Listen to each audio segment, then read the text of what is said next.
right, it's Way Up with Angela Yee. I'm here. B-Dot's here. My name's B-Dot. That's right. That's right. And we are talking about having to humble yourself to make some money. Sometimes we're up, sometimes we're down. But are you willing to do whatever you need to do to get to the cash because you got bills to pay? That's what about right. you, B-Dot? Yeah, I have no pride in humbling myself. I'm here, aren't I? You know, listen, this is the highlight of your life. That is. It is. But let's talk about that because Julian Horton was on Lip Service, and here is what he had to say. He's the star of Beauty and Black. He plays Roy. You know what I was doing last year at this time? I was driving Uber. I was fucked up because we were on strike and we didn't work for 7 months. So I'm like, damn, I gotta do Uber. All right, and you can watch that full interview on my YouTube channel. Also, you can listen to it on the iHeartRadio app, Lip Service. But for myself, I think really it was in college. After that, a lot of what I did had to revolve around, like I was writing bios for artists. I was doing events. I was doing a lot of like consulting stuff. But when I was in college, I did work at the supermarket on campus. Oh, word? Which is why I like to bag my own groceries to this day because I was great at bagging groceries. You had a supermarket on campus? Yeah, we had like a little store. Okay. So if you needed to get like groceries and stuff like that, you could do that. You Looking didn't at the bodega? Yeah, it's kind of like a bodega. All right. Well, Brianna, have you ever had to humble yourself to make money?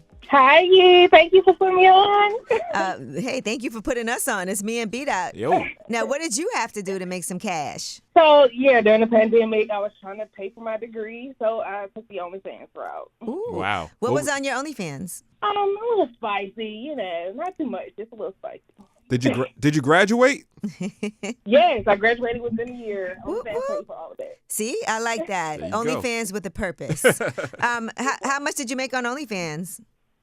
The first few months, about a good $6,000-7,000. Wow. Okay. All right. Get that to Greek, girl. All right. Well, thank you, Brianna, for calling. Hey, King, Michigan. Hey, Nah, how you doing? Good. How are you? I'm hanging in there. No complaints over here. All right. Good. How But about what you? did you have to do, Strange, to make some change? Man, me and my brother back in 90s, like the early 90s, 91, 92, we had to drop out of school to go sell drugs to make money to get clothes and shoes and stuff, just to go to school. Sign of the times. That's wild. That's Yep, scary. It was tight.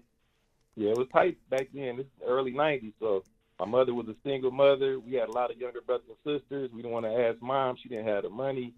Dad didn't have the money, so it's back in the 90s. It was hard, tough for adults. So imagine a young, 15, 16-year-old trying to make some money to buy some shoes and clothes. Wasn't nothing to do but sell some drugs at that time. So we dropped out of school. We started selling drugs. That career ended so quick, though. It only lasted for maybe like a year or so. And I ended up going to jail. My brother ended up going to jail, but we ended up, getting off that track real quick. But it was an option, and we stayed in the spots, like crack spots, for like 30 days straight just to make like $1,000. This sounds like a rap song. This is awful. What city were you in? We was in Detroit, Michigan. See? There you Little go. BMF. Yeah, that's great. Yeah, we might have worked for one of them. I was going to say, I know you watch BMF. Man, well, I am so glad that you turned your lives around because that could have ended awful. Man, we got raided. We was on TV. You might see one of those cop videos with us in there getting raided one day. I don't know what they did with that footage, but we definitely had got raided. They didn't find any drugs. Thank God the drug house was so messed up and junky. We threw the drugs in the room, and they didn't find anything. Man. But it was in there with dogs. Man, it was crazy. We got to make a movie about that. We're going to have to add that to the BMS series. He may find you was running with the Chambers brothers or something. Man, I was with a dude named Cowboy. His name was Cowboy.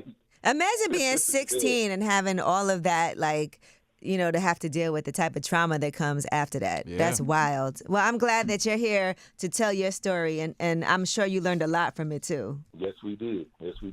Well, thank you for sharing Times with go on, and everything changes. Yes, ma'am. Thank you for sharing with us. See, people don't understand circumstances. Yeah. He was a kid, had to take care of the family, single mom, younger brothers and sisters.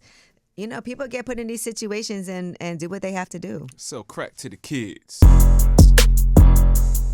Way up.